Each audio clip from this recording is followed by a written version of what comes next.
While courts interpret laws and agencies enforce them, it's the legislative branch that gives us the rules in the first place. We'll look at Congress's structure, its powers, the process of how a bill becomes the law, and finally, how courts review legislation. When Congress passed the Civil Rights Act of 1964, it wasn't just a law for that moment. It reshaped American society and still governs us today.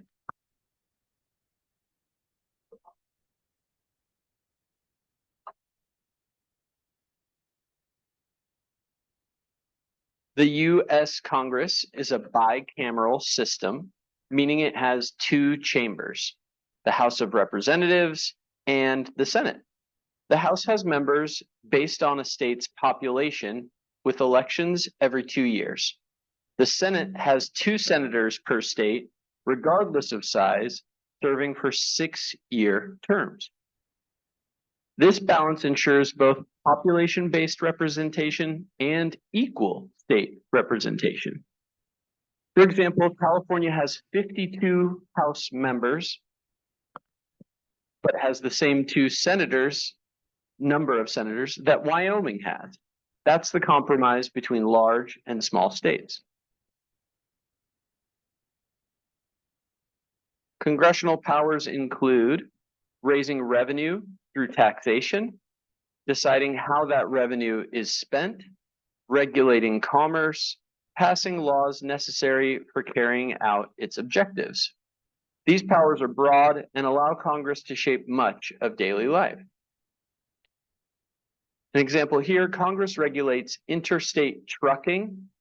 That means when goods are shipped from Washington to Oregon, federal law applies, not just the state's rules.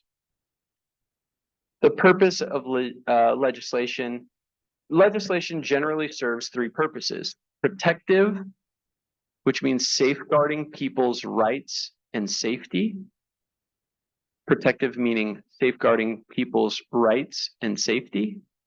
Remedial, which means addressing harms or wrongs. Remedial means addressing harms or wrongs. And fair application, which means ensuring rules apply equally to everyone. Everyone who wants to get that as notes got that? Yeah, one more time. Protective is safeguarding people's rights and safety. Protective is safeguarding people's rights and safety. Remedial is addressing harms or wrongs. Remedial is addressing harms or wrongs. And fair application is ensuring rules apply equally to everyone. Those are the definitions of the 3. For example, here, seatbelt laws are protective. That's an example of protective. Seatbelt laws are protective. Civil rights laws are remedial. Civil rights laws are remedial. Anti-discrimination hiring rules are designed to ensure fairness. Designed to ensure fairness. Anti-discrimination hiring rules. Everyone on Zoom getting that okay?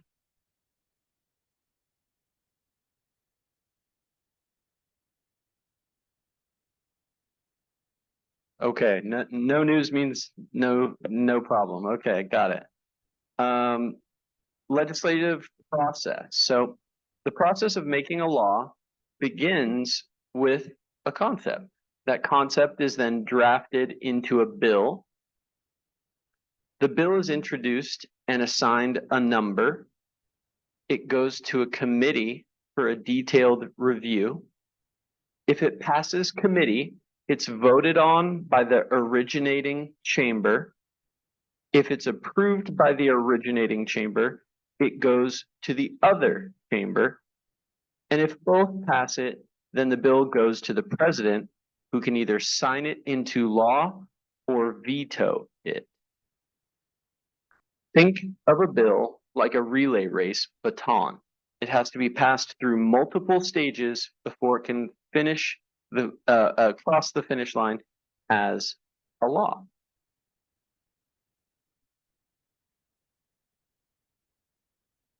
Is that silly? Is that a silly example? I just hear a lot of chuckles over there. The legislative process, this slide here illustrates the typical steps visually. Can you guys see that okay? Probably not, actually. Let me zoom in. This slide illustrates the typical steps visually: introduction, committee review, debates, votes, and presidential action. Most bills die in committee, but those that survive can become law. Out of thousands of bills introduced each year, only a few hundred actually become law.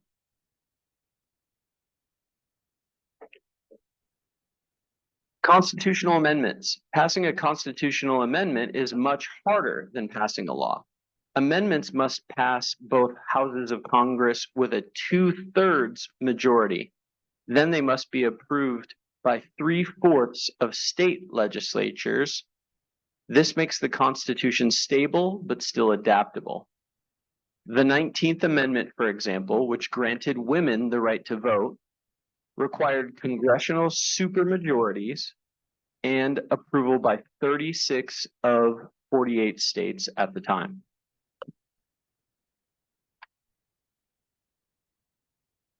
Lobbyists. Lobbyists play a big role in the legislative process. They represent special interests and try to persuade legislators to vote in their favor. They also provide information about the strengths or weaknesses of proposed legislation. Can someone just raise your hand? What's an example of a special interest that might have a lobbyist? Yes, in the back. Guns absolutely have a lobbyist. Yep. Tech companies, okay. Yeah. Gas, like gasoline, like oil companies. Yep. Pharmaceuticals, absolutely. You know, I'm actually a member of the towing organization's lobby in Washington State as a member of TRAW, which is the Association of Tow Truck Companies in Washington. So they go to Olympia, they meet with legislators, and they say, we have to change the law because right now tow truck companies are getting messed up by people leaving broke down RVs on the side of the freeway, and the government doesn't pay us to store these huge RVs, and we're being forced to come pick them up by state patrol and not being paid to store them. And we're not allowed to destroy them. They're not our property. And this is a hole in our laws. We have to do something. So gosh, that was probably 3 months ago, something like that, when we were in session, that they got all their organization down to Olympia, and we sat down right in front of the legislators and we said, you need to pay attention to this and help us to fix this problem. These are examples of how regular people can collectively come together and demand for a law to be fixed or changed or implemented. Yes. Tow truck company privately owned? Yes. So if you start your own tow company, you can decide whether or not to get a contract with the state so that if there's a car accident, i.e. my involvement, because I want to network with tow truck companies because they're first responders to car accidents, and I run a car accident law firm. So if they decide to have a contract with the city pays them to come when they call, or I'm sorry, the state pays them to come when they call to tow cars out of, roadways so that people don't get more injured or more accidents don't occur. They clean up the scene and they tow these cars away and they get people, back to work or wherever they need to go after a car accident occurs. So they have contracts with the state, but sometimes apparently, and this is something that was new to me, this year, but people don't want to pay to dispose of an RV, like those huge recreational vehicles. They just leave them on the side of the road. Well, they're getting paid for the tow. They're not getting paid to store it. And a tow company gets paid minimal money to do the tow, Where they actually make the money is storage on their lot. And when they have a car, it's one spot. When they have a huge RV, it's multiple spots, and they don't have anyone to charge for it because it's not the state's RV, so the state's not paying them for it. And they're not allowed to dispose of it because it's somebody's, and it's just kind of a nightmare. So then people stop picking them up, and pretty soon there's just going to be RVs all over the freeway that no one wants to go pick up because these tow companies are refusing. Yeah, I agree. Or they should be paid for the work that they're doing for the state. Or we should figure out who's dropping off RVs on the side of the freeway, because that's also weird to me. But that's an example of a special interest. They have a law firm that they hired to do lobbying, not my law firm, but a special law firm that's dedicated to doing lobbying efforts. They make connections with the legislators, and they spend time helping these legislators understand these very intense problems as quickly as possible, because you don't have a lot of time to explain what the problem is when you have 10 minutes with a legislator. You can't talk about, hey, there's these really detailed things. You got to make it like an elevator pitch. And if they understand and they agree with you, then they'll go to bat for you. But if they don't, or they need more time, maybe you don't have more time to spend with that legislator because other people want their attention too. So it gets very difficult to do that on your own. And that's why these special interest lobbying groups are formed, and why they pay for a law firm to do a lot of that work for them.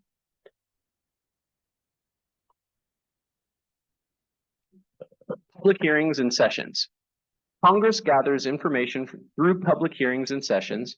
Lawmakers hear from experts, citizens, and stakeholders. Each legislative session is numbered consecutively, and laws from that from that session receive a public law number when codified.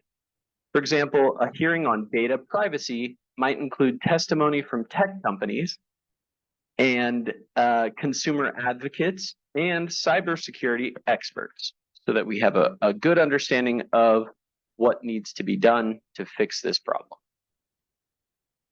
Publication of legislation. Once the laws are passed, they are published in the United States Code, USC, which organizes them by subject. Revised statutes and annotated codes make them easier to find and interpret. If you want to read the law on copyright, you'll find it in Title 17 of the US Code. That's an example of where to find copyright law. Legislation and judicial review. Even after laws are passed, courts often must interpret them. Two main questions are, should the statute be applied, and how should it be applied? Because statutes are often written broadly, judges must break them down into elements and apply them to real cases. A statute banning vehicles in the park raises questions. Does that include bicycles, wheelchairs? Courts have to decide. That is the end of the lecture for chapter 3. How are we all feeling about all this legal jargon that we've gone over? Is it making sense? We're on chapter 3 out of the whole textbook. So far, so good. Everyone feeling good? How's the homework coming? Very easy? Like, should I make it harder? Oh, okay. Well, I don't want it to be too easy, but if you're saying it's a good way for you to apply what we're learning in a way that doesn't make you really stressed out and, too stressed out that maybe college isn't for you or something, I don't want anyone to drop out because my homework's too hard. But I have heard that I'm an easier professor than most, and I don't know if I love that, but I don't want to be the hardest professor either. That doesn't make me feel good. So if you guys think you're understanding the concepts, then I'm doing my job. And if you think that the homework is helping you to understand and apply the concepts, then the homework's doing its job. But I wanted to give everyone, because this was a 2-chapter week, but they were both kind of short chapters. So this is the end of the lecture on the chapters. If you guys would like to use today as a study hall to get ahead on the homework for this weekend, please feel free. There's no more lecture for today. So I have nothing to add to chapter 3. I'm gonna stay and I can answer questions that you guys might have if you have questions. But if you're joining us online, you're free to log off. I'll post this lecture after any questions are asked so that you guys get the benefit of hearing the answers to those questions. And if you're here in person, you're free to leave. Yes. So once, once we go through the list, Mhm. and the president either approves it, Signs the bill into law or decides to veto it. can it go, like, if people are like, no, I'm going to give another shot, is that a thing that happens, like, would it get process again? That's a great question, and I don't think that's covered in the book, and I don't know the answer. I mean, the budget was like override, right? Yeah.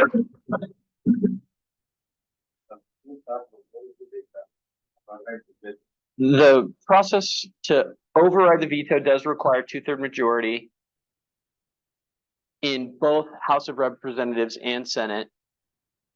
If Congress fails to achieve the supermajority, the bill is considered dead and cannot be enacted into law. However, if Congress adjourns before the bill is returned to the president can prevent the bill from becoming law by not signing it, which is called a pocket veto.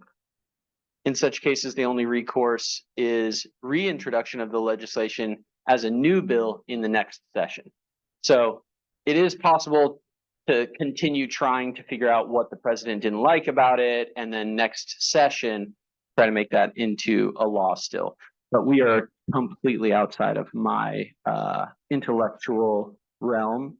So if it's not covered in the book, I don't know how to answer a lot of these more legislative questions. I've never served as a senator or a congressman or a president, so I'm limited on my understanding outside of what's in the textbook. Have you looked at the assignment yet? Have you completed the assignment? 1, 2, 2 people saying yes, 3, 4. Wow. All right. Well, that's great. If you guys don't have any questions, please feel free to head out. If you do have questions, I'm happy to stick around. Definition of what? I'll pull that back up.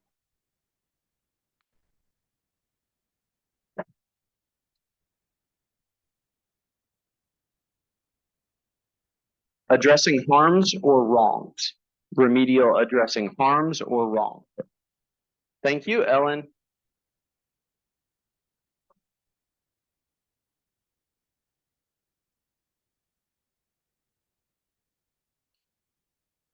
All right, I'm going to end the recording if there are no more questions. Thanks, everyone.